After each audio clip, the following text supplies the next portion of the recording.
मेरे दो साथी 2 दिन पहले मारे गए, आज तक हम उबर नहीं पाए। और मेरे भाषण से तो आपको लगता है कि गुर्राने वाला टाइगर आई थोड़ा सा उस रूप में तो नहीं है।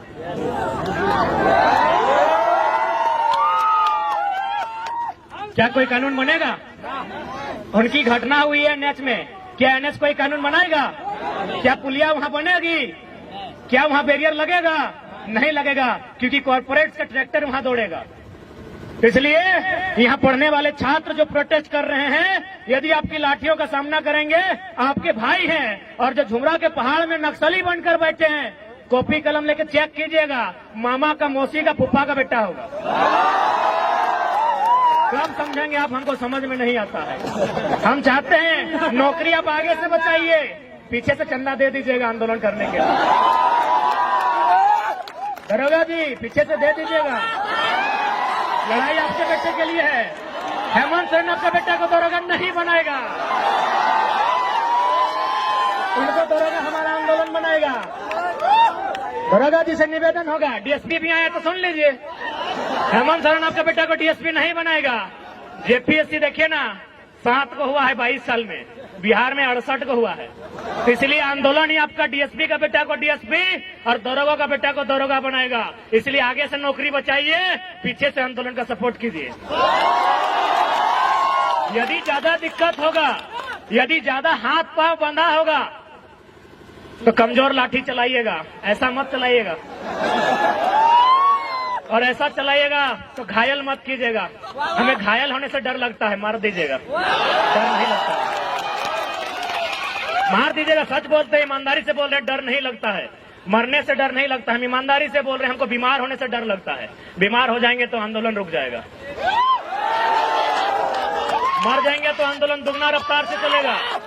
क्योंकि भगत सिंह ने भी कहा था कि मुझे फांसी ना दी जाए, भगत सिंह ने भी कहा था मुझे फांसी ना दी जाए, बल्कि मुझे किसी चौराहे पे खड़ा कर दिया जाए और गोलियों से भून दिया जाए। क्यों कहा था ऐसा पता है? ताकि मेरे बदन पर चलने वाली एक एक गोली को, मेरे शरीर से बहने वाले एक एक लहू के कतरे को देखकर नौजवानों में उबाल आए। इसलिए उन्होंने कहा था हमको फांसी नहीं दिया जाए, बंद कमरे में फांसी ना दिया जाए। यदि हम गुनहगार हैं तो बीच चौराहे में खड़ा कर दिया जाए और गोलियों से भून दिया जाए। आपसे भी वही कहेंगे।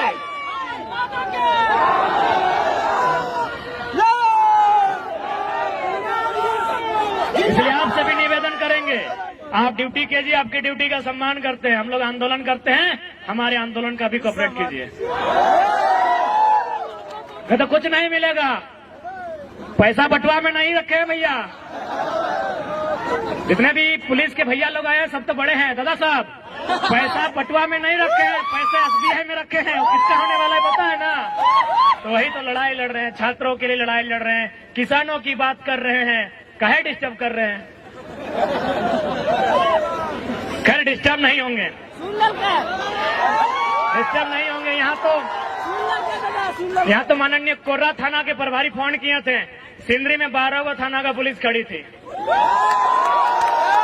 सिंदरी गए थे आंदोलन करने के लिए, वहां के एसडीपीओ 12 थाना की पुलिस और 150 जवानों के साथ खड़ी थी। हमने एक ही लाइन कहा कि डीएसपी साहब सामने आइए, अरेस्ट कर लीजिए, लेकिन उससे पहले एक लाइन बता दीजिए, ये जो जमीन अब खड़ा है, गांधी मैदान से दुगना जमीन था जहां सभा हो रही थी। बोले ये जमीन हमारे पुरखों की है और इस कंपनी ने 2 रुपया डिसमिल लिया है। क्या आपका बाप का जमीन लिया है?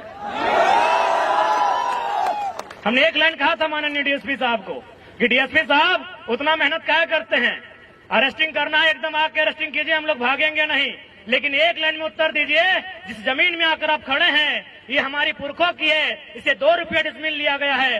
क्या आपके बाप दादा की जमीन इस तरह ली गई है? और उसके बाद भी आपको दिक्कत नहीं है तो आइए ना, हम तो शमशान घाट में 1 सप्ताह में एक बार मिल जाते हैं। लाइव नहीं देखे वीडियो क्या? राजभवन से लोग देख रहे हैं, सही बोल रहे, राजभवन से देख रहे हैं, क्योंकि 29 तारीख को हम शमशान घाट में थे और विधेयक को वापस करता है कि एगो योद्धा तो घायल है। तो उन्हें पता नहीं कितना कितना योद्धा बन के तैयार है।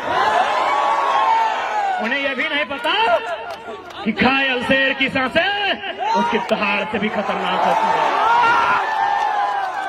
इसीलिए हमें परेशान ना किया जाए, हमारे हक अधिकार को हमने सामने रख दिया जाए।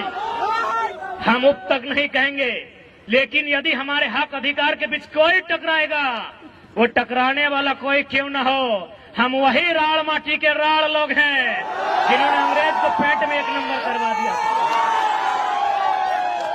इतिहास याद कीजिएगा, हुक्मरान में बैठे लोग 1757 में इंडियन भारत की सरजमी में बैटल ऑफ प्लासी हुई थी, बंगाल के क्षेत्र में। अंग्रेजों के सामने उठा के पटक दिए गए भारत के लोग। ठीक 7 साल बाद 1764 में बैटल ऑफ बक्सर होता है इसी बिहार में। फिर भारत के लोग अंग्रेज के द्वारा पटक दिए जाते हैं, लेकिन जैसे ही वो मानभूमि में आते हैं, चुहार विद्रोह में उनको हम पेंट में 1 नंबर करा देते हैं।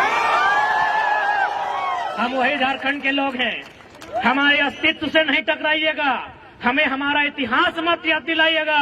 हम भी चाहते हैं वसुधैव कुटुंबकम, हम भी चाहते हैं जियो और जीने दो का सिद्धांत, हम भी चाहते हैं नदी नालों में, पर्वत पहाड़ों में, झील झरनों में प्रेम के गीत गाएं युवा, नौकरियां करें, अपना घर बसाएं। हम नहीं चाहते इनके हाथों में हथियार हो, हम नहीं चाहते हैं ये विद्रोही बने, हम नहीं चाहते हैं ये बागी बने। लेकिन यदि ऐसा कुछ हुआ तो अगली सरकार झुमरा के पहाड़ में बनेगी।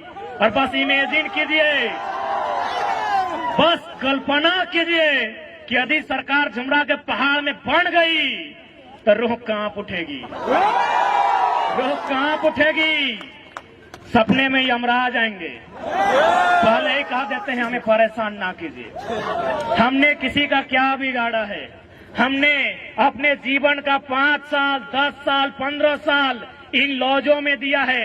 अरे भाइयों की तो छोड़िए, हमारी बहनें, हमारे गांव की लड़कियां, वे भी अपने भाइयों के कंधे से कंधा मिलाकर अपने गांव की पगडंडियों को छोड़कर आई हैं बाप का सहारा बनने के लिए। कितने शर्म की बात है, आपके पास एक पॉलिसी नहीं है। यही एक केरल राज्य है, अगर आप उस राज्य में चले जाएं, उस राज्य के आंकड़े को उठाएं तो आपको मिलेगा कि वहां की बहन यदि घर का त्याग करती है, वहां की बहन यदि घर छोड़कर बाहर जाती है, या तो मास्टरनी बनती है या तो डॉक्टरनी बनती है। लेकिन हमारे झारखंड में भाइयों की तो छोड़िए, बहनों की बात करते हैं, लड़कियों की, बालिकाओं की बात करते हैं, यदि वो घर छोड़ के जाती हैं, दिल्ली में नौकरानी बनती है। ये हम नहीं कह रहे हैं, ये आंकड़े कह रहे हैं। 7500 की 75,000 हम कंफर्म नहीं हो पा रहे हैं क्योंकि थोड़ा मेंटल डिस्टर्ब है। अगर 7500 ही है तो मान के देखिए, हमारी 7500 बहनें दिल्ली में दाई का काम कर रही है। अभी उस राज्य में जहां कहीं कोयला, जहां कहीं सोना, जहां कहीं अभ्रक, कहीं यूरेनियम, कहीं तांबा, कहीं लोहा।